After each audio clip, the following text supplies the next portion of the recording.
Hello, this is Property Matters, a weekly catch-up on all matters property, supported by Fairview International Property Consultancy and auctionproperty.co.uk. And we're live every Sunday from 10 a.m. on YouTube, Facebook, LinkedIn, and our website, propertymatters.co.uk. And if you're watching on our website, we'd love you to hit the Google review button on the homepage and leave us a review. You can also leave your comments in the comments section below wherever you're watching us on social media today. And if you'd like to email, the address is hello@propertymatterstv.co.uk. Property Matters is also available as a podcast on our website and via the biggest podcast platforms available every Monday at 10 a.m. And also, of course, you can find us on Dilsa Radio as well throughout the week as well. So we welcome our property expert this week, Joe Joshi, who's got an orange juice with him, look. Well, you know, it's Sunday morning and nothing like a freshly squeezed orange juice, as they say. To bring you back to life, I know. To bring me back to life after a quiet night in, as they say. But anyway, welcome. Always a quiet night before Property Matters, absolutely. It has to be. Absolutely, because we're looking at the latest UK house price data from Zoopla, which basically says we have more testing times ahead as mortgage rates rise beyond 5%. So this is the figures for June. They're talking about a year of two halves now. So the first 6 months have been better than expected. The start to 2023, the affordability dynamics for new home buyers have deteriorated in recent weeks since we heard the latest interest rate rise. And stubbornly high inflation has spooked the financial markets with expectations that UK interest rates may peak at 6%. Mortgage rates have increased by over 1% now, averaging between 5 and 6% compared to 4.5% in the spring.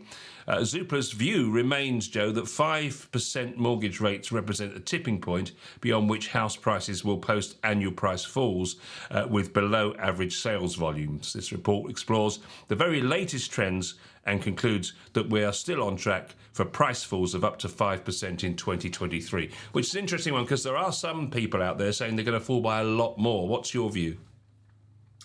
Yes, I think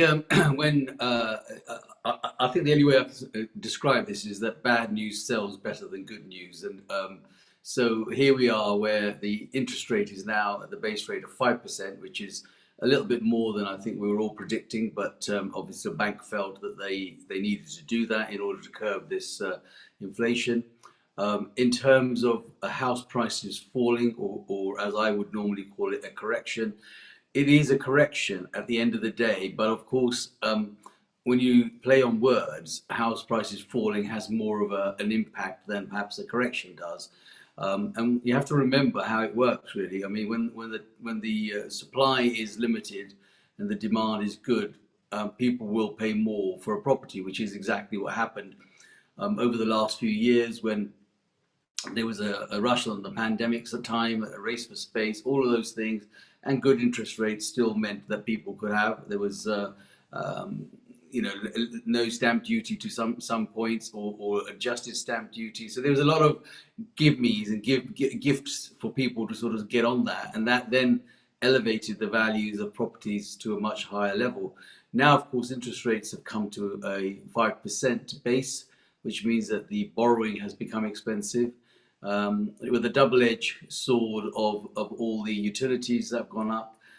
Naturally, prices are going to get a little bit, the demand has lessened. The supply has now become oversupplied because there's a lot of reasons why people are looking to sell. And so subsequently, there will be a correction in that. And yes, I think given how it is, there will be maybe a lot more price drops. But that also depends on the type of properties that they're going to be, Paul, because obviously at the sort of lower level, the first time buyer level, the investor level, the amounts are probably not going to be as great as one thinks. But then when you look at the big family homes, then the amounts may look much bigger because obviously the mortgage and the borrowing power becomes much bigger. The commitment level is much bigger. So if you're looking at this you use for the exercise, £1 million property, the chances are that then there might be a higher rate. It might be a 10% decrease or so that basically that sort of falls into the 900 range or so forth, and that would look higher. Whereas at the smaller levels, 5% seems to be the current, which is lower than they're predicting, because obviously it's a correction or a downturn in the market, but it's adjustable based on the price. It's interesting, isn't it? Because the first half of the year actually looks like quite a success story. Mortgage rates falling towards 4% over the early months of this year, supported by a recovery in demand and sales. And UK consumer confidence also rebounded in those first 5 months of this year, as the labour market remained strong and earnings rising, of course, and the energy prices starting to fall, or at least knew that we would, by the 1st of July, get reductions. So there was quite a bit of positivity in that first 6 months, though it didn't feel like it when we were going through it. Total new sales agreed in the first 5 months of this year recovered to within 2% of the 5-year average, which really surprised me when I read that. This improvement in sales volume has led to a small increase in the 3-month rate of house price growth, reversing the quarterly price falls recorded over Q4 of last year and Q1 of this year. Other indices have shown a similar pattern recently, indicating that sub 5% mortgages are consistent with a plus or minus 2% house price inflation. And as you can see on the screen there now, we're showing the headline figures, which is 1.2%, excuse me, annual UK price inflation. 42% of people, though, accepting a discount of 5%, or having to accept a discount of at least 5%, and an 11% hit to buying power from mortgage rates rising from 4 to 5%. And we'll come on to a slide later that shows just what the damage is to your affordability when it goes to 6%. So in that first 6 months or 5 months of the year, Joe, we still had rising prices. Well, some of that was based on the fact that these things are in the pipeline. So, the private treaty market always works on a longevity. So it's a 3 to 4 month lead. So if you had a sale arranged at a price given at, let's say, in January, then that may actually come to fruition in March, maybe April, possibly May, depending on the conveyancing system. So there is a slow process in that actually coming to the end. And the point of that not having discounted prices or lower prices, because people have gone to their lenders and borrowed, and the valuations have stacked up at the levels that they have, and subsequently they're coming to completions. And so there was a good first half, in my opinion, still from the back end of last year, when things were probably not as drastic as they have become this year. But going forward, that pipeline is now thinning out, and all of the reasons, all of the above reasons, are beginning to play their role, which includes the increase of mortgages, and of course the increase of supply, because the supply was limited before of the type of properties. So people thought, I'm going to stick to this, I'm going to buy it, I don't want to. And it takes time. Don't forget, an average person, whilst you can actually make a decision within the first perhaps 10 seconds of walking in front of a house, the whole process can take a lot longer. And so with that in mind, people will take a long time to even decide what they want. And if they've got what they want, they're not likely to just drop it unless something drastic happens. Sales agreed over the last 4 weeks, they say, are 8% above the average for the last 5 years. So that's still quite a good figure to pull out of this. As households with cheaper finance locked in look to secure homes as mortgage rates for new business sparks higher. So people had locked in a rate who were looking to buy, so they got their offer, and their offer was still below this last rise in base rate. So there was still quite a lot of positivity, because people think, right, I get locked in now and get this sale agreed, then I won't have to look at rates plus 5%. So that's actually been quite an incentive, I suppose, to the market. Though in the last 2 weeks, they say they have seen some early signs of decline in demand, dropping to below 2019 levels, which is likely to increase over the summer to around 8%. So there's fewer buyers in the market in the last 4 weeks than the 5-year average, and annual house price growth is looking to fall into the negative territory over the second half of the year. And they reckon they're going to end the year minus 5% in prices, which, considering what we've had over 21 and 20, and certainly half of 2022, I suppose it's a natural correction, isn't it? Well, it's a fraction, isn't it, by comparison to what it was. I mean, when you think about the percentage increases some of those properties had increased in value, 20 up to 20%, and perhaps even more in some areas, and perhaps not quite as much as 20, perhaps somewhere between 15 and 20%. So when you have a correction of 5%, it is actually already built in as a cushion into that. And it's just natural that somebody might say, okay, well, it's now costing me more to borrow, to buy, and therefore I'm going to have to reduce my offer to the type of property that is available.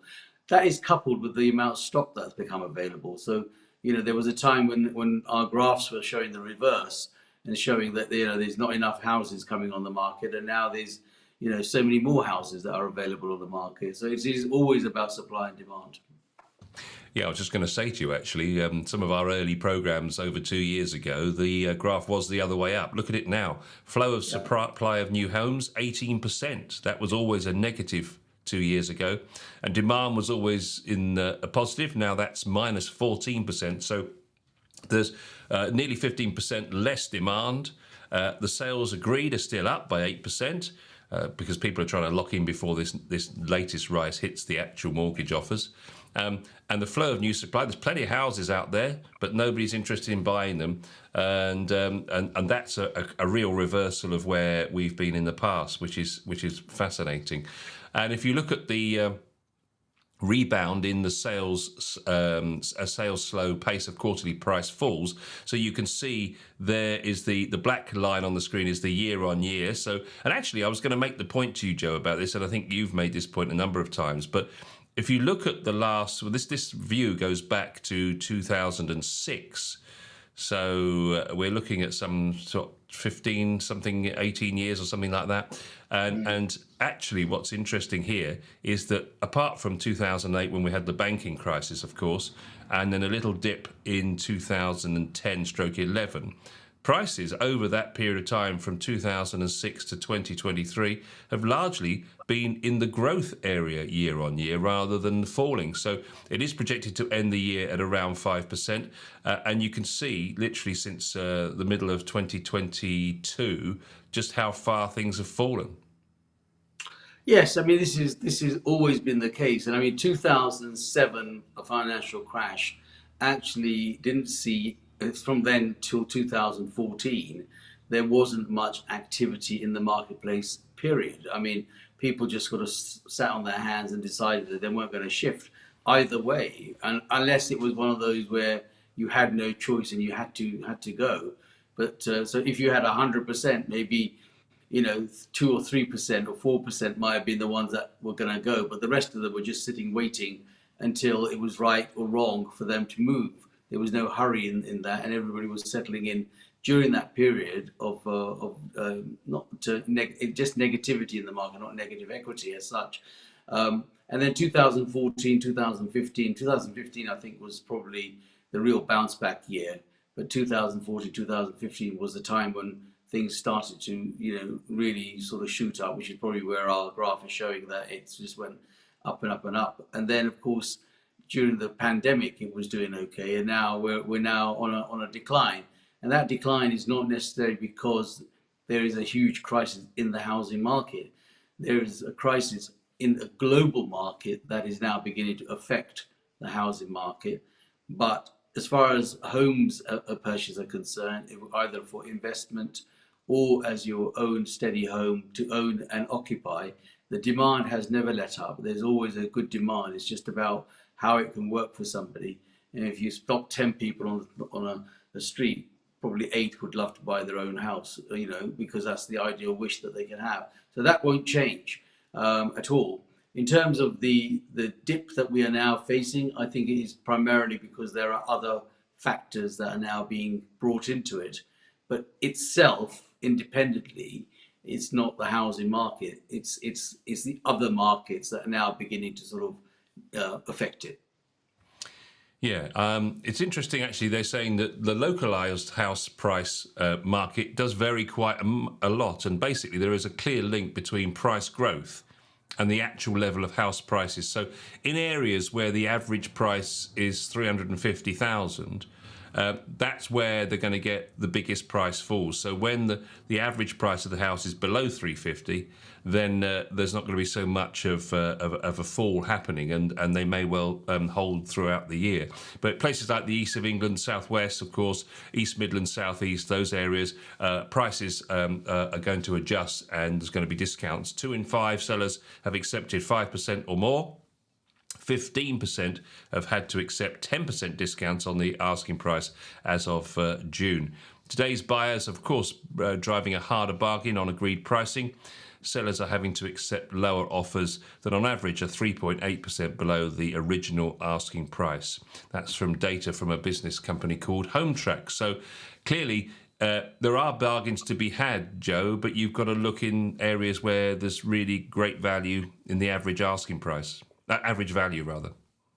House prices will always stay pretty steady in what are popular areas. So, London, West London, the home counties around the M25 perimeter, majority of those will kind of live through it because the supply against demand and the wish and the want is much greater than perhaps going a bit further out.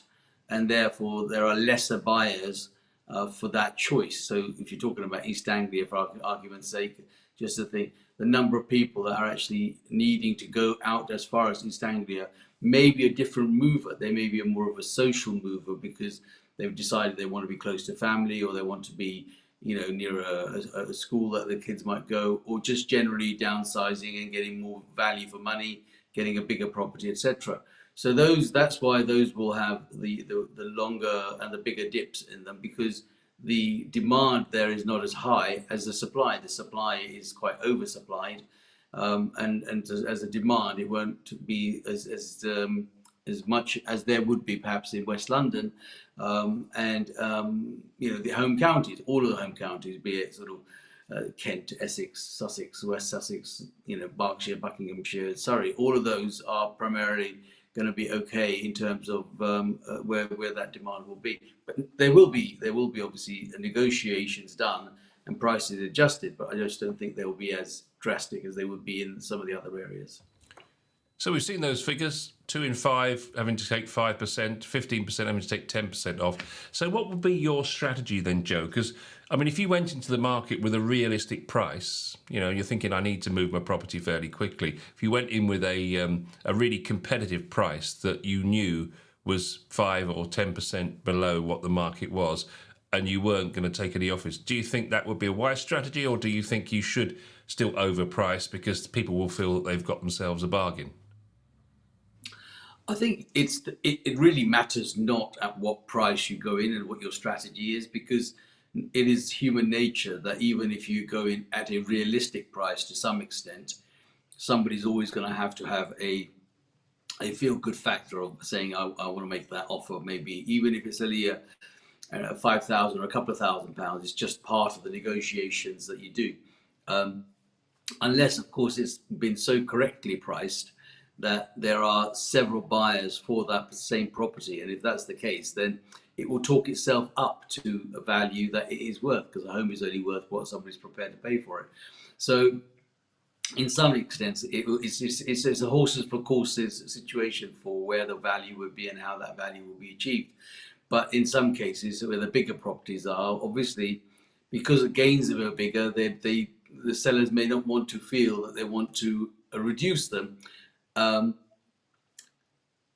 They will then say, okay, we will probably take an offer that may be the decider.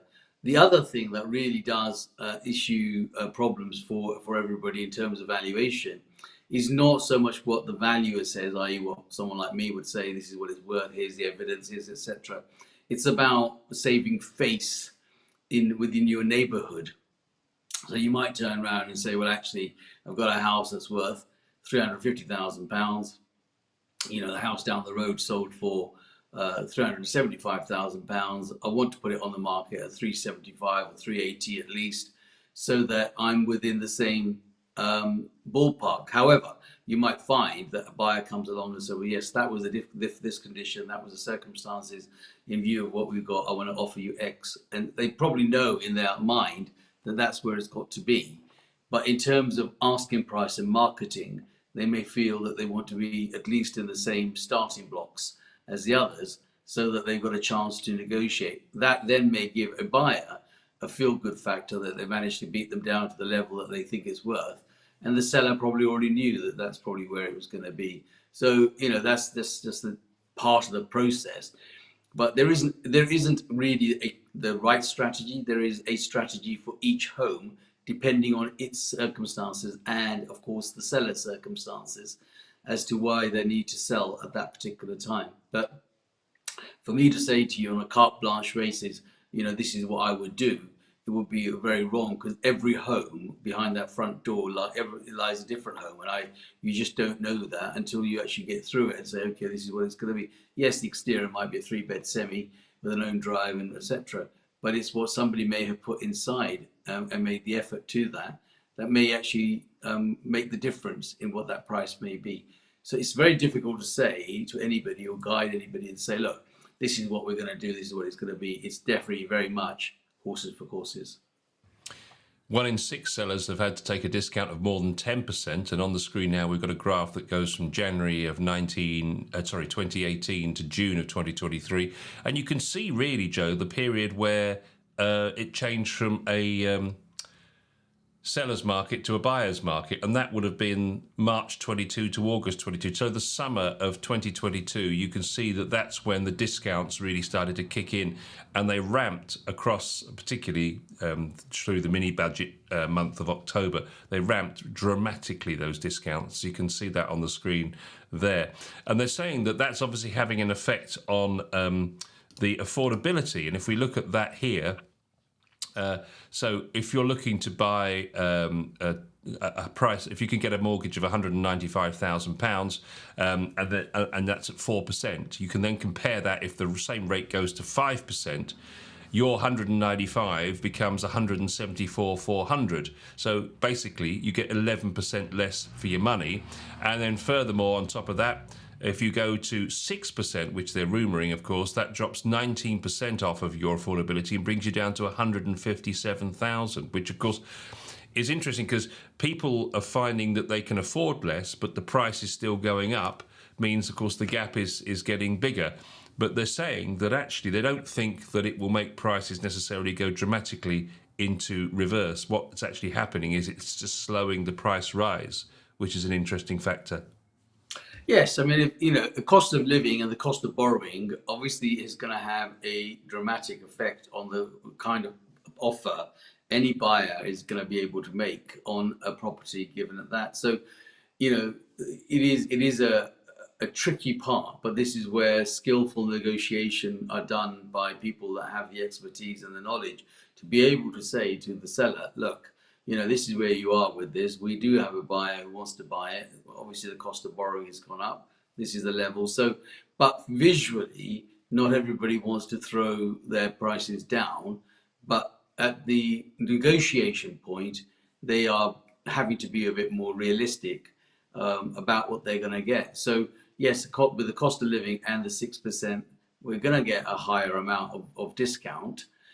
Because it's just not affordable, it just can't happen. So it's a choice, really, whether you want to sell or sit.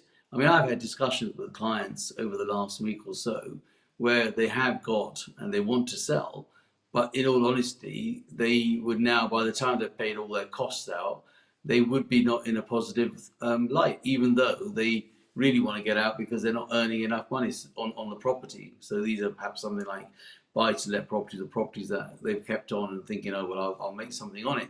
So what they've got to do really is re-evaluate the situation, either talk to the people that are in it or remarket it at a higher price, and perhaps just keep it and live through this, because otherwise they'll actually be almost, and that's when negative equity starts to kick in. And that's probably the next, phase. But I'm hoping that because of the increases that we've had over the last few years, should keep us away from the negative equity. Of course, in terms of buying power, there are two things that buyers can do. They can actually put in more equity in the first place to bolster up that shortfall from the mortgage rate increasing. But also, of course, they can take a longer mortgage term, which we're going to come on to in our next story shortly. But I suppose really that's when it's down to Bank of Mum and Dad again for more equity. Yes, good old Bank of Mum and Dad. But even that Bank of Mum and Dad is going to have a problem now, you see, because when the interest rates, Paul, were at the levels that were, 0.25%, Bank of Mum and Dad didn't have a problem refinancing and taking some of that equity out because it wasn't as painful. But now it is going to be extremely painful. And on top of that, they may not have the income to support the increase in the mortgage rate. So Bank of Mum and Dad is going to become a very, very challenging area too. Because if you're looking to say that the base rate is now 5%, and then if they're going to go and refinance 150, 200,000 pounds to give their kids a deposit, they are now going to be putting that at, just keep it at 5%. That's 5%, borrowing against 0.25%. That's 4.75. It's a huge increase. In fact, if anything, what Bank of Mum and Dad are probably doing is thinking, well, actually, we don't want to now do this because we're beginning to earn a little bit of interest on our savings, which is not done well. So it was good when the interest rate was low because they thought, well, we're not making any money ourselves. We may as well put this into something that the kids could do. But right now, base rate is 5%. I was reading, I think, only this morning that there are people now offering 9% return on savings in some cases. So the question is, do they continue to have that fixed rate savings available, and then maybe give the children a small amount? But a Bank of Mum and Dad is not particularly open for business, as far as I can see, at this moment in time. Because it's going to be very expensive. You're a dad, and as I am, and all of a sudden, when you think you just about got out of jail, you don't want to go back to jail. So, that's what happens. Yeah, it does seem very attractive, doesn't it? Just stick it in a bank, don't have the hassle of leaky taps and things to sort out as a landlord, and you just get your 9% for having the money in the bank, and you can sleep soundly at night. But interesting that the Bank of England suggests that mortgage arrears have increased off of a low base in Q1 2023. But anecdotal evidence from industry insiders suggests that most borrowers are actually paying the extra monthly mortgage costs when they refinance rather than extending their mortgage term, which really surprised me. 15% of mortgages will refinance this year, and these extra measures will boost forbearance for mortgagees and will limit forced sales in the near term. So they're suggesting that actually people are presumably having to make savings and cutbacks in economies elsewhere in their family budget so that they can afford these larger mortgage payments, and they're not willing to extend the term, which surprises me. Well, in some cases, not the case where they're willing to extend the term, they're not in a position to extend the term. And, it might be an age factor there where, the lender might say, well, actually, we're just not going to extend that term. So, of course, it's looking good for them that they're paying the extra, but they're having to pay the extra because they've got no choice but to pay the extra. Otherwise, they'll fall behind. And falling behind, obviously, will result in an adverse credit, perhaps, in some cases. So, there's a lot of balancing. There's a lot of plates that have been spun at the same time, and trying to keep them all in the right place. So something of something is better than nothing of nothing. And so that's what happens. People will say, okay, well, I've got this higher rate, I've got to pay that, because if I don't pay that, my credibility is going to drop. And when my credibility drops, I can't even go back and refinance if I even wanted to refinance. So there's a lot of other stuff that is underneath that they have to take into consideration. But I think part of the reason why they wouldn't extend it is maybe because there is an age factor there. They're saying that the transition to these higher borrowing costs are not really truly reflected in these figures yet, because it's going to take time for all these new rates to filter through, because, as we said, there's so many people over the next 18 months are going to be refinancing their existing mortgages, which some of which are as low as something like 2%. So they're going to be going up to 5, maybe even 6%, who knows. So there's going to be this huge disparity for them to overcome. And they're saying that once that starts to feed through, they'll see probably lower sales overall, because they're on track to be 20% down this year, as all these new rates start to impact. And really, it's going to be a testing time for the housing market, which has proved very resilient over the last quite dynamic 2 or 3 years. Yes, I think it will be a testing time. There's no doubt about it, but I don't think it will be as drastic as one would think it should be, on the basis that there are other sort of easing factors that are coming through. I mean, the Ukraine war thing has gone on for longer than one anticipated, and they may, soon see some light at the end of the tunnel. But other than that, it's just the fact that we borrowed so much money over the pandemic. It had to be paid back somehow, and so there was going to be a payback time. So most people expected some of those paybacks, but not all of those paybacks. And so I'm hoping that it doesn't come to a point where it becomes a dramatic situation in the housing market.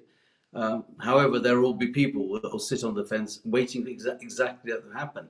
I think some months back we did a program where we worked out over the last, I think, 50 years, it was only 5 times in the entire 50 years that actually we went into reverse in terms of the valuation in the housing market itself, which is actually a very small percentage over 50 years when you think about it, that it was there. So I'm hoping that it's not the 6th time as opposed to the 5 times that it will happen. But yes, there is going to be correction, but I think there's enough cushion in the marketplace and in the valuations for those corrections to be okay.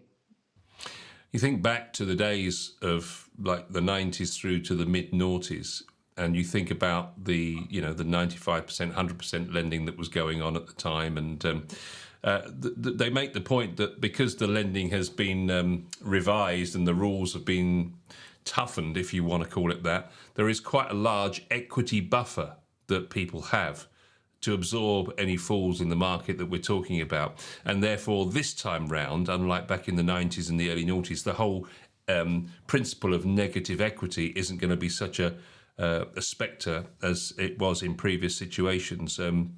There is a bit of fat on the calf. Yeah, that's exactly what I'm saying. That there's is not, there's enough in there for it to actually have a correction without it becoming a problem or a downturn in the market to get to negative equity status, which happened some years back, and hoping that wouldn't happen, because there will be some turning points.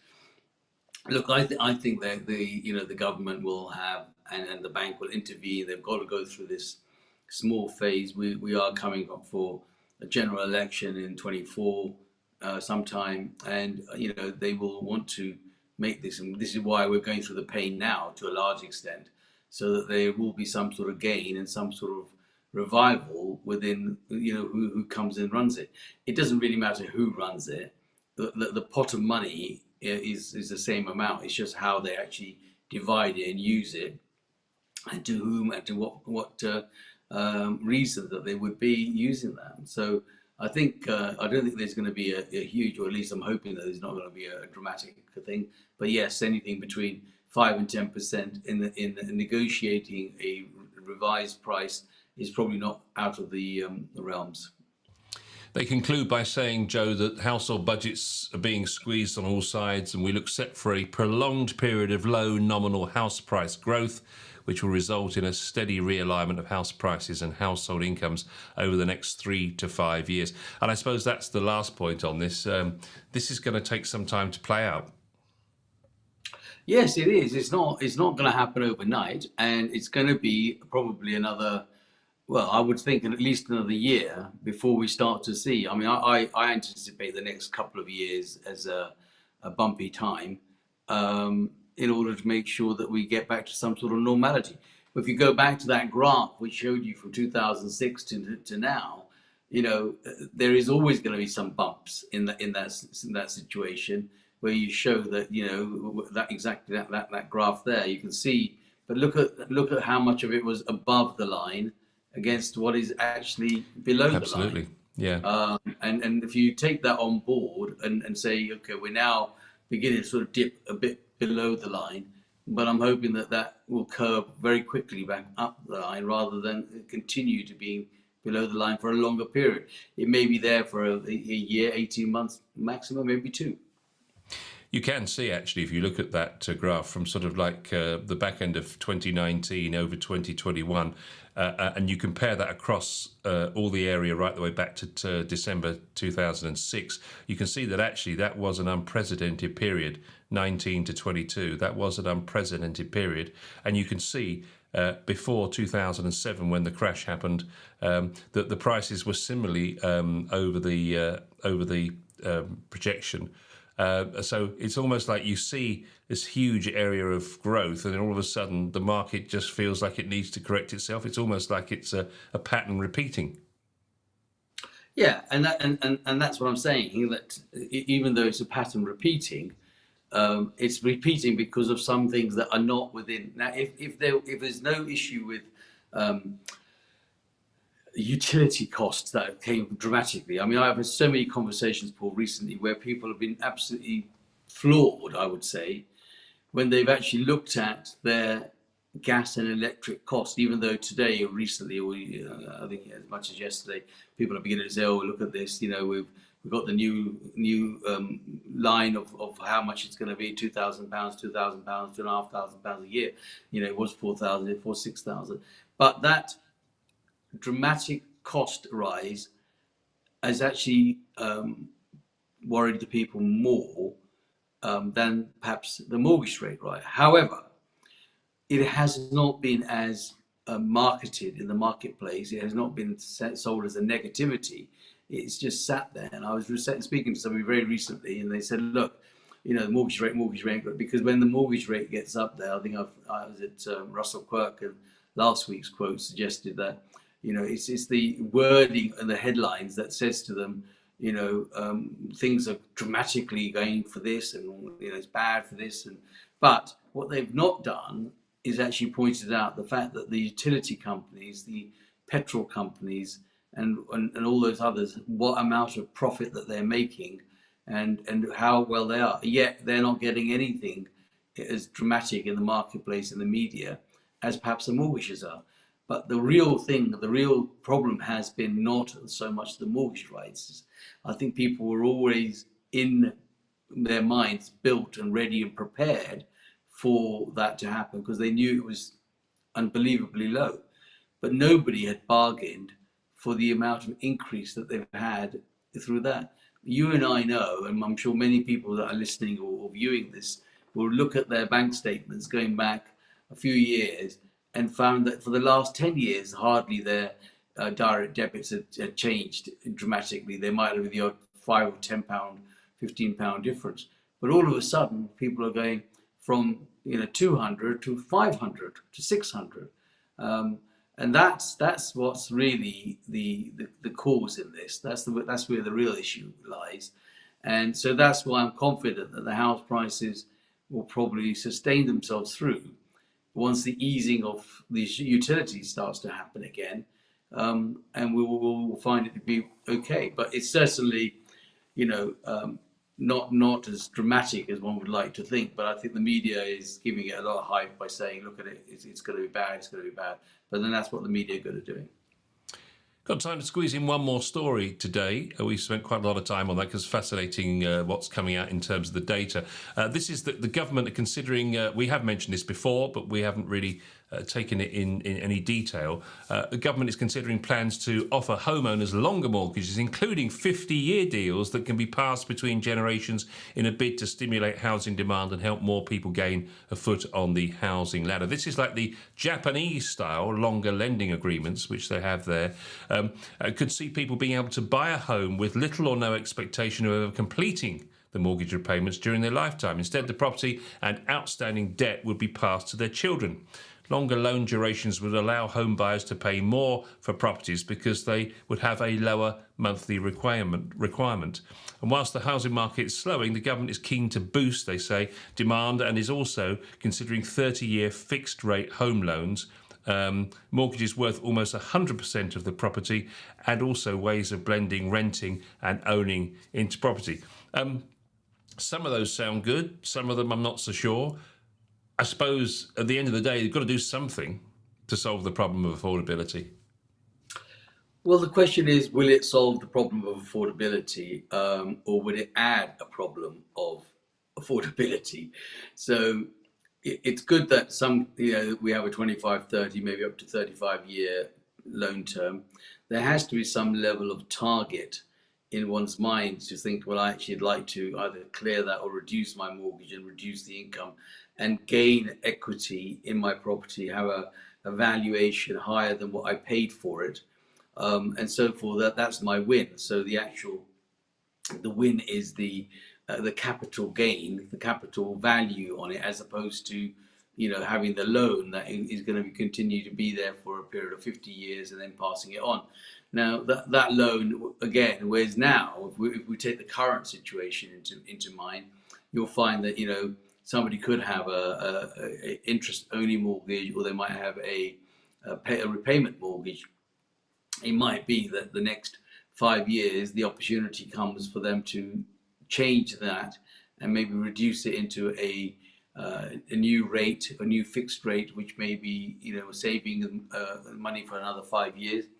If you then stick the same policy into something like a 50-year long-term mortgage, the question is, will that mortgage be adjustable so that it can adjust itself in the marketplace, or would it be at a fixed rate, or would it be just as a stat, and then the kids will inherit that mortgage, who may or may not be in a position to continue to make such payments, and then you've actually been running that whole marathon from 0 to 50 years, and at year 40 or 45, for some reason that is beyond the kids or the family's position, the main breadwinner is no longer there. They are now stuck with a situation where they've got this continuation of the mortgage. And do they then pay a price to get out early? And it's a real thing to. I think the terms that they've had have been probably a fair way to give it a challenge. Yes, when you get to a certain age, you think, if I could. But isn't that the case in life? We all get to sort of the age of 50 or 60, you think, if I could have done another 5 years, that would have been great in my job, or if I could have done this in that situation, that would have been great. But we don't know the answers to those until you get to there.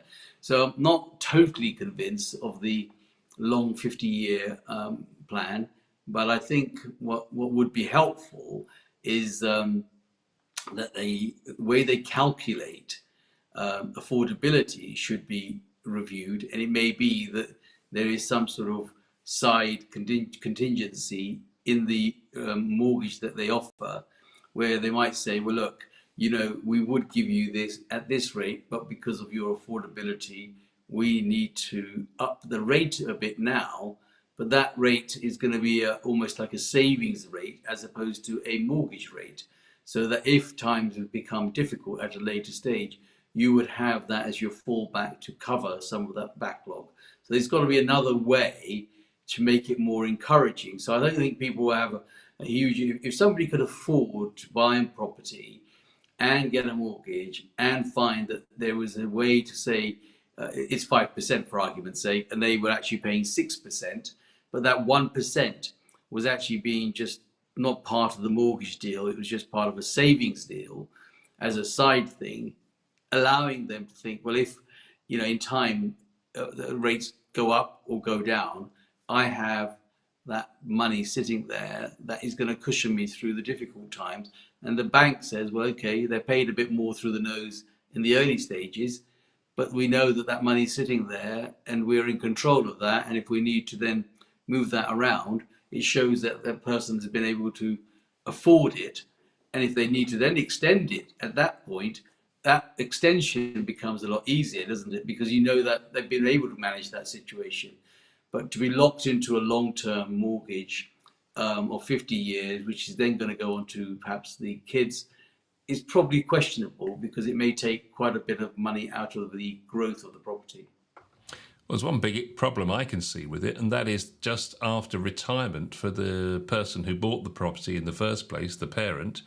If they get to, let's just say they retire at 70 and they've got a pension and they haven't had the luxury of a works pension on top, and they're just on the state pension, how are they going to afford the mortgage payments for whatever remainder of their life they have left? Let's just say, for argument's sake, they have 10 years left. That 10 years, they've still got to pay the mortgage, but they also want to live in the property. So they can't necessarily pass the mortgage to the kids, or the kids wouldn't want to pay the mortgage because they're trying to find property of their own to live in. Exactly, and that's what I'm saying.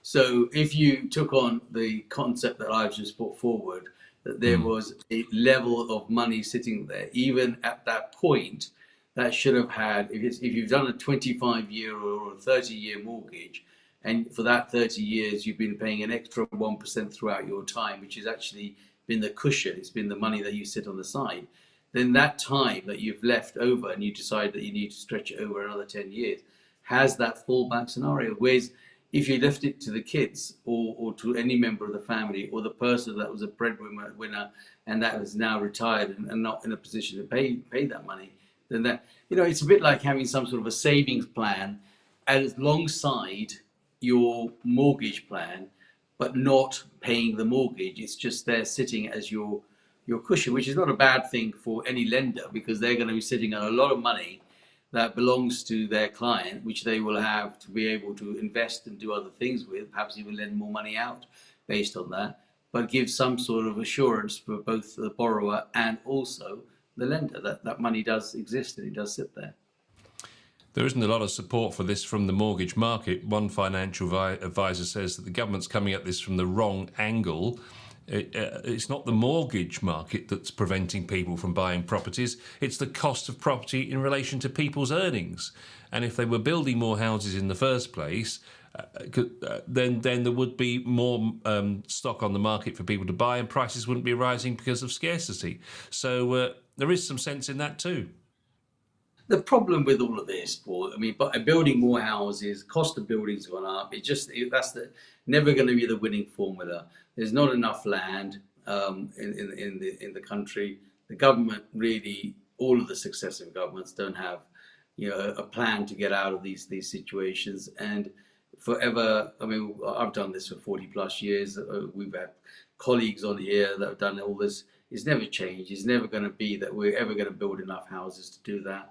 And to make matters worse, we're never going to build enough houses that are affordable, or what is affordable in the eyes of those that want to afford it.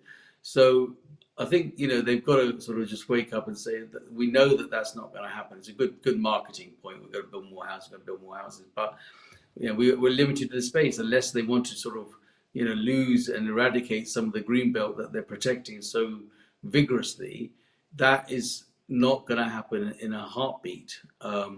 We've covered on our program where people in neighborhoods are the reason why things that don't get built, even though they know perfectly well they need the housing in their own area, but because it happens to diminish the view from their garden or from their bedroom window or whatever, they just don't want another bunch of houses in the back garden. So and that doesn't happen. So there's a lot of sort of underlying issues that we are not in control of, and yet it's the people, the public, that tell you that they don't want it. Yet on one side they go, "Oh, there's not enough houses." On the other side, well, you can have as many houses, but as long as it's not in my backyard, put it somewhere else. So where do we go? We're an island. It is the situation that we're in. So I think that's always going to be a challenge. But yes, we'd love to see more houses being built and obviously the cost being brought down. But it'll be a subject that we'll be covering for quite a few weeks, I'm sure, to come. Absolutely, and we've done it in some detail today. A record length of programme today, so but I think it was worthwhile to stick with it. And thank you, as always, Joe, for your observations. Hope you enjoyed that. Hope that's given you a better understanding of where we are in UK property right now, as of this week, the 2nd of July.